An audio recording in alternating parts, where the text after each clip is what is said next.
അമേരിക്കയിൽ green card ഉടമകൾക്ക് തിരിച്ചടിയായി ബിസിനസ് വായ്പ അനുവദിക്കുന്ന സ്മോൾ ബിസിനസ് അഡ്മിനിസ്ട്രേഷന്റെ നയംമാറ്റമുണ്ടായിരിക്കുകയാണ്. US സർക്കാരിന് കീഴിലുള്ള സ്വതന്ത്ര ഏജൻസിയായ സ്മോൾ ബിസിനസ് അഡ്മിനിസ്ട്രേഷൻ അഥവാ SBA ഇനി മുതൽ അമേരിക്കൻ പൗരന്മാർ ഉടമകളല്ലാത്ത ബിസിനസ്സുകൾക്ക് വായ്പ നൽകില്ലെന്ന് പ്രഖ്യാപിച്ചു. നിയമപരമായ സ്ഥിരം താമസക്കാർക്കും ഗ്രീൻ കാർഡ് ഉടമകൾക്കും ഇനി SBA വായ്പകൾ ലഭിക്കില്ല. പുതിയ നയമനുസരിച്ച് വായ്പയ്ക്ക് അപേക്ഷിക്കുന്ന കമ്പനിയുടെ ഉടമ US പൗരനല്ലെങ്കിൽ കമ്പനി വായ്പയ്ക്ക് യോഗ്യരാകില്ല. മാർച്ച് 1 മുതൽ പുതിയ നിയമം പ്രാബല്യത്തിൽ വരും. വർക്കിംഗ് ക്യാപിറ്റൽ, ഉപകരണങ്ങൾ പോലുള്ള പൊതുവായ ബിസിനസ് ആവശ്യങ്ങൾക്കുള്ള വായ്പകളും വാണിജ്യ, റിയൽ എസ്റ്റേറ്റ്, ഹെവി എക്യുപ്മെന്റ് എന്നിവ വാങ്ങുന്നതിനുള്ള 504 വായ്പകളുമാണ് SBA നൽകി വരുന്നത്.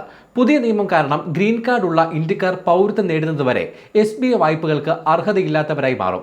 ഗ്രീൻ കാർഡ് ഉടമകൾക്ക് SBA വായ്പ ലഭിക്കണമെങ്കിൽ മാർച്ച് 1 മുൻപ് വായ്പാ നമ്പർ നേടേണ്ടതുണ്ട്. SBAയുടെ പുതിയ നിയമം പലരിലും ഞെട്ടലുണ്ടാക്കിയിട്ടുണ്ട്. കോൺഗ്രസിലെ ഡെമോക്രാറ്റുകൾ നയംമാറ്റത്തെ അപലപിച്ചു.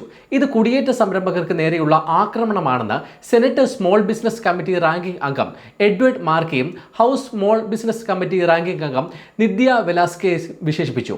ചൈനീസ് പൗരന്മാരെ പ്രത്യേകം വിലക്കിയതിന് 2 മാസത്തിന് ശേഷമാണ് SBAയുടെ ഈ പുതിയ നിയമം വരുന്നതെന്നും അവർ പറഞ്ഞു. പുതിയ നയം SBAയുടെ ചെറുകിട ബിസിനസ് വളർച്ചയെ പിന്തുണയ്ക്കാനുള്ള ലക്ഷ്യത്തിന് വിരുദ്ധമാണെന്നും ഇരുവരും സംയുക്ത പ്രസ്താവനയിൽ വിമർശിച്ചു.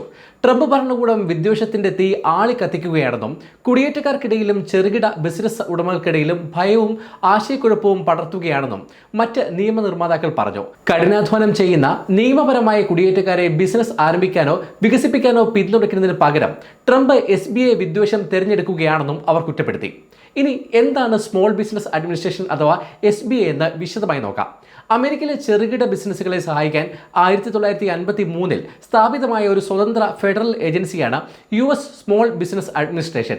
മൂലധനം ലഭ്യമാക്കുക, പരിശീലനം നൽകുക, സർക്കാർ കരാറുകൾ നേടാൻ സഹായിക്കുക, നയരൂപീകരണത്തിൽ അവരുടെ താൽപ്പര്യങ്ങൾ സംരക്ഷിക്കുക എന്നിവയാണ് പ്രധാന ലക്ഷ്യങ്ങൾ. നേരിട്ട് പണം നൽകാതെ ബാങ്കുകൾ പോലുള്ള സ്ഥാപനങ്ങൾ നൽകുന്ന വായ്പകൾക്ക് SBA ഉറപ്പ് നൽകുന്നു.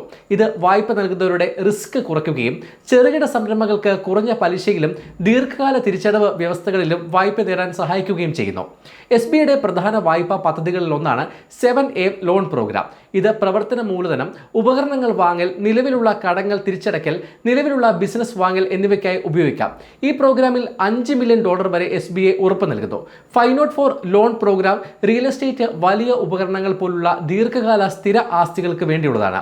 ഇതിൽ ബാങ്ക്, സർട്ടിഫൈഡ് ഡെവലപ്മെന്റ് കമ്പനി, വായ്പ എടുക്കുന്നയാൾ എന്നിവർ ഒരുമിച്ച് പ്രവർത്തിക്കുന്നു. പ്രൊജക്ട് ചെലവിന്റെ ഏകദേശം 40% വരെ SBA ഉറപ്പ് നൽകുന്നു. മൈക്രോ ലോൺ പ്രോഗ്രാം $50,000 വരെയുള്ള ചെറിയ തുകകൾ നൽകുന്നു. ഇത് സാധാരണയായി സ്റ്റാർട്ടപ്പുകൾക്കും വളരെ ചെറിയ സ്ഥാപനങ്ങൾക്കും വേണ്ടിയുള്ളതാണ്. ഇതുകൂടാതെ ദുരന്ത വായ്പാ പ്രോഗ്രാമുകളും SBA നടത്തുന്നുണ്ട്.